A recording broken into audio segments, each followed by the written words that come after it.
Salut, bienvenue sur Max Reportage pour essayer la BMW F450 GS dans sa version Trophy. Mais tout d'abord, je vous invite à vous abonner à ma chaîne YouTube Max Reportage et je suis à la recherche de sponsors. Vous pouvez aussi me suivre sur les réseaux sociaux, TikTok, Instagram, Facebook, même si c'est pour les vieux. La BMW F450 GS est le trail accessible au permis A2. Donc les 2 premières années de permis, vous êtes bridé à 47,5 chevaux et donc plutôt que d'avoir une grosse machine bridée, BMW vous propose cette GS ultralight avec un petit moteur bicylindre en ligne, 4 soupapes par cylindre, qui délivre tout juste 47,5 chevaux pour un couple de 43 Nm.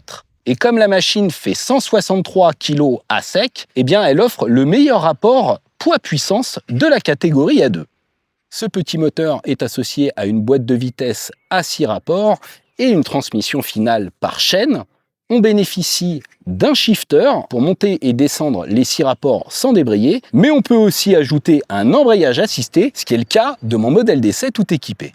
La partie cycle se compose d'un cadre en acier tubulaire, vous voyez, en 2 parties, avec une boucle arrière noire sur cette version GS Trophy. Côté suspension, on a une fourche inversée de 43 mm. Sur mon modèle d'essai, j'ai en plus une fourche réglable en compression et en détente. À l'arrière, on trouve ce mono-amortisseur, réglable en précontrainte, mais également en détente. Et sous l'amortisseur, on a ce bras oscillant en aluminium et cette petite sortie d'échappement que je trouve très réussie. Côté freinage, on a un grand disque de 310 mm à l'avant avec un étrier à fixation radiale 4 pistons. À l'arrière, on a un disque de 240 mm avec un étrier monopiston et l'ensemble dispose d'un ABS avec capteur d'angle. Côté roue, vous voyez qu'on est sur du 19 pouces à l'avant, 17 pouces à l'arrière. On a des pneus, je dirais, mixtes, des jantes à bâton, mais on peut ajouter des jantes à rayons moyennant 1036 € en option. Mais ce sont des jantes à rayons renforcées donc avec des pneus tubeless. La face avant en pointe est très réussie et rappelle la GS 1300 avec cet éclairage entièrement à LED. Et à l'arrière aussi, on a le feu stop et les clignotants à LED. Notre modèle a donc un pack à 780 € qui inclut ses pare-mains, ce sabot moteur, la suspension réglable ajustable, la boîte à embrayage assisté, le shifter pro. Vous noterez la présence d'un petit seau de vent fumé. Vous voyez qu'on retrouve les commodos BMW, très agréables à manipuler. Les leviers sont réglables des 2 côtés. Là, vous voyez le réservoir de 14 litres aux couleurs GS Trophy avec une protection en plastique bien travaillée, une ouverture par clé. On n'a pas de clé main libre sur cette GS. Le guidon doré assorti à la fourche. Vous voyez la selle en 2 parties qui est à 845 mm de hauteur. On peut la rabaisser de 15 mm en option ou la rehausser de 20 mm, c'est la selle rallye, facturée 322 €. Et là, on peut voir l'instrumentation numérique, parfaitement lisible, même en plein soleil. Donc il suffit d'utiliser cette petite molette qui peut bouger de gauche à droite, comme sur toutes les BM. Là, vous voyez les poignées chauffantes, mais on peut changer également l'affichage. Donc on fait comme ceci. Là, vous voyez, je vais dans Sport, je valide vers le bas. Et j'accède à ce graphisme qui m'indique même la prise d'angle en virage. J'ai un ordinateur de bord ultra complet avec même la tension de la batterie. Et donc là, vous voyez Road dans le coin à droite. Donc c'est les modes de conduite. On a également Enduro, Enduro Pro, Pluie, Rain et je reviens à Road. Sous l'instrumentation, on a une petite prise USB-C très bien placée. Si la finition est soignée, on chipotera avec ces petites vis fragiles et pas très jolies, ou encore ces fils apparents ici, les bouts de scotch là, mais pour la catégorie, on est quand même dans le haut du panier. Allez, on passe au guidon. Allez, on s'installe, donc la moto est quand même assez haute, mais avec mon 1,77 m, j'ai pas trop de mal à l'enfourcher, puisque la selle, vous voyez, est relativement fine, donc je tiens les 2 pieds à plat, comme ça. On démarre donc avec la clé de contact traditionnelle, on débraye. Et là, on sent tout de suite qu'on est sur une moto légère, ça c'est bien, le fait qu'elle soit fine. Donc là, j'ai débrayé, mais sur ma machine d'essai, donc j'ai l'option embrayage assisté, en plus du shifter. Là, vous voyez, je peux pouvoir m'arrêter en seconde et je vais pas caler. Voilà, même chose en 3e. Maintenant, on peut démarrer en seconde ou en 3e, c'est d'ailleurs ce que je vais faire tout de suite, voilà. Mais c'est quand même déconseillé parce que en fait on fait un peu patiner l'embrayage. Mais bon, l'avantage c'est qu'on a quand même une certaine souplesse d'utilisation Et ça fait un petit peu bizarre au début parce qu'en fait, l'embrayage, du coup, il manque un peu de progressivité. Il est un peu en mode on-off. On a vraiment une souplesse moteur qui est assez incroyable. Hein. C'est un moteur 16 soupapes, 4 soupapes par cylindre. Donc même s'il n'a pas énormément de niaque à bas régime, il accepte d'évoluer, on va dire, à très très faible allure, sans avoir d'à-coup. Alors même si c'est un petit bicylindre, on a quand même un petit bruit à l'échappement, un petit son un peu rauque.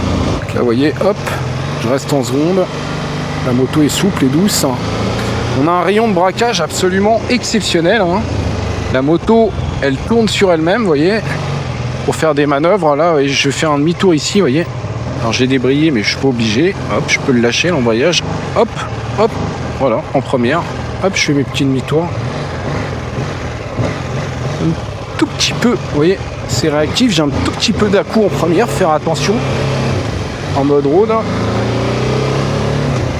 Et là, on va prendre un ralentisseur à 30.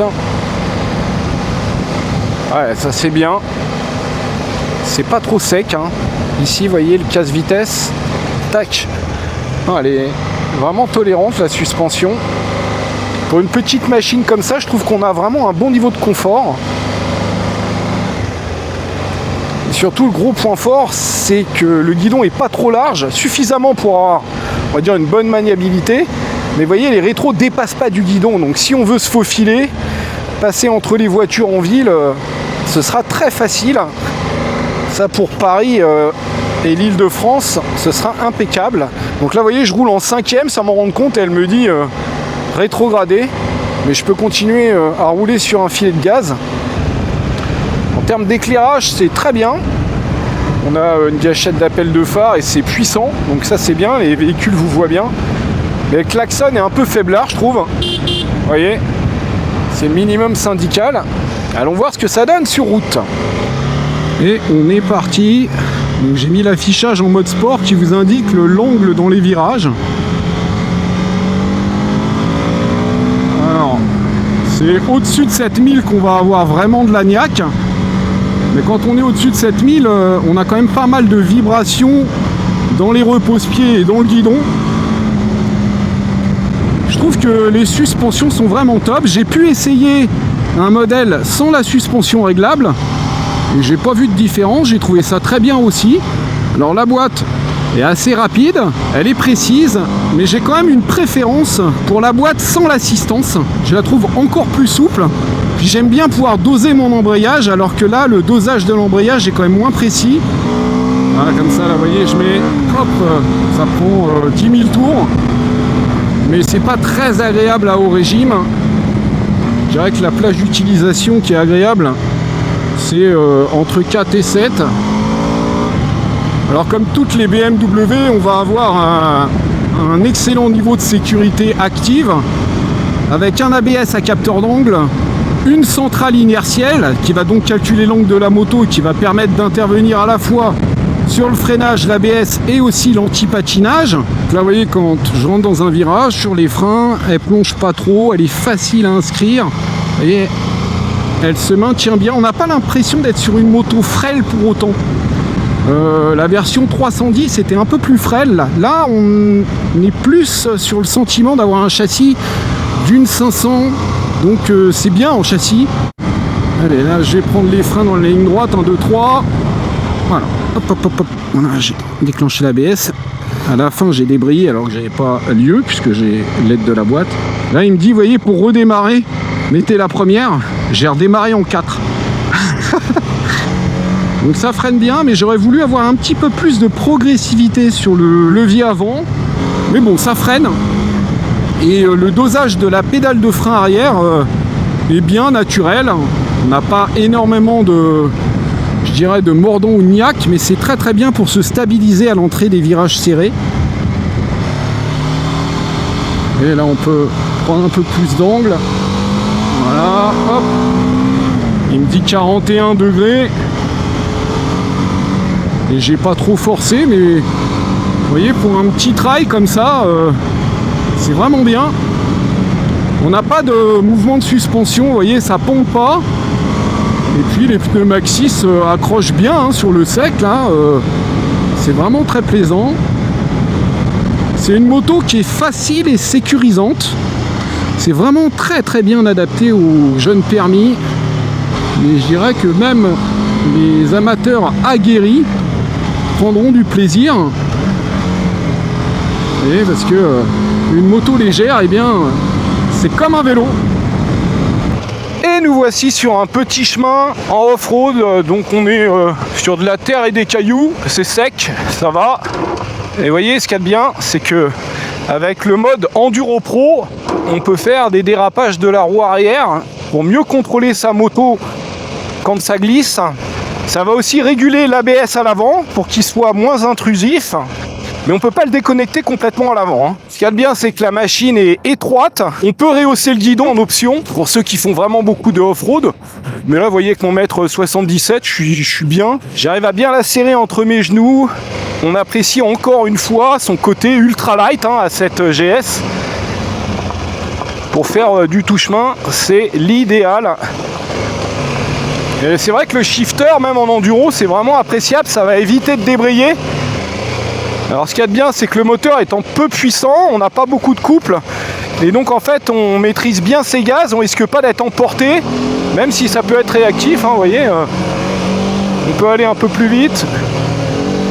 Les pneus Maxxis, eh bien, se débrouillent bien, que ce soit sur le sec ou que ce soit, vous voyez, comme ça, dans la caillasse. C'est des pneus mixtes, vraiment mixtes. Alors là, j'ai la fourche réglable avec le pack Trophy, mais même avec la fourche d'origine, on a le même débattement, 180 mm. Donc je dirais que c'est pas mal, on a un bon compromis de suspension. J'avais trouvé ça très bien en ville et sur route, et vous voyez, en tout terrain, je trouve aussi que ça fait bien le boulot. Bon, évidemment, un enduriste qui envoie du lourd arrivera vite aux limites, mais c'est pas mal. Faut rappeler quand même qu'en rallye, ils utilisent des 450.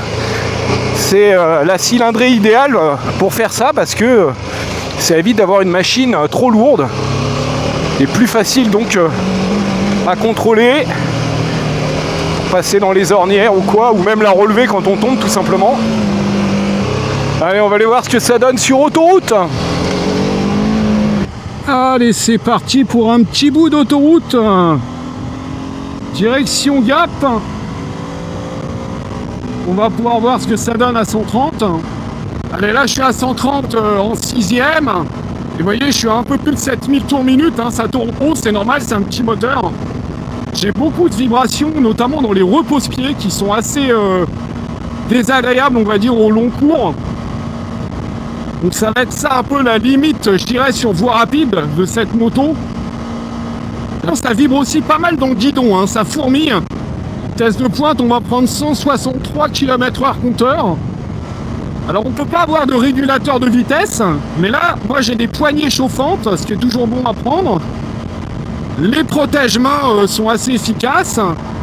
Le petit pare-brise aussi, alors c'est un pare-brise spécial celui-là, vous voyez, avec un petit bec qui permet de bien faire remonter l'air au-dessus du casque. Et je dirais que c'est efficace, c'est dommage que ce soit pas un peu plus large, mais il existe une bulle touring. Je trouve que la protection est pas mal aussi au niveau des jambes.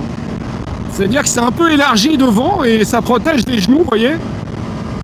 Après plus de 200 km au guidon, j'ai pas trop mal aux fesses, même si la selle est assez étroite. Elle paraît ferme au premier abord, elle est quand même bien dense.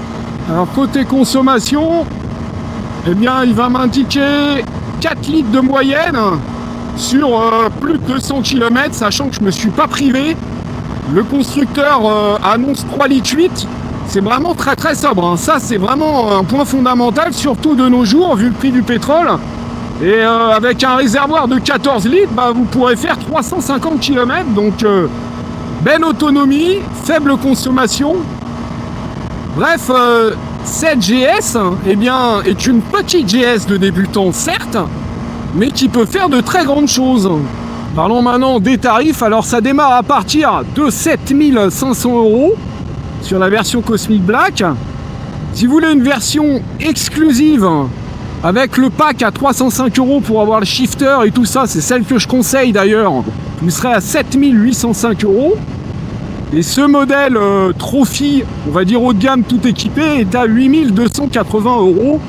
Donc certes, c'est un peu cher pour un 450 en A2, mais je dirais que pour une BMW avec un haut niveau de sécurité, une assez bonne polyvalence, ça reste quand même raisonnable, surtout que derrière, vous avez le réseau BMW et le SAV BMW, donc il n'y a pas que l'image de marque. J'espère que cette vidéo vous a plu. Je vous invite à vous abonner à ma chaîne YouTube Max Reportage. Et je suis à la recherche de sponsors. Faites votre pub sur ma chaîne. Salut!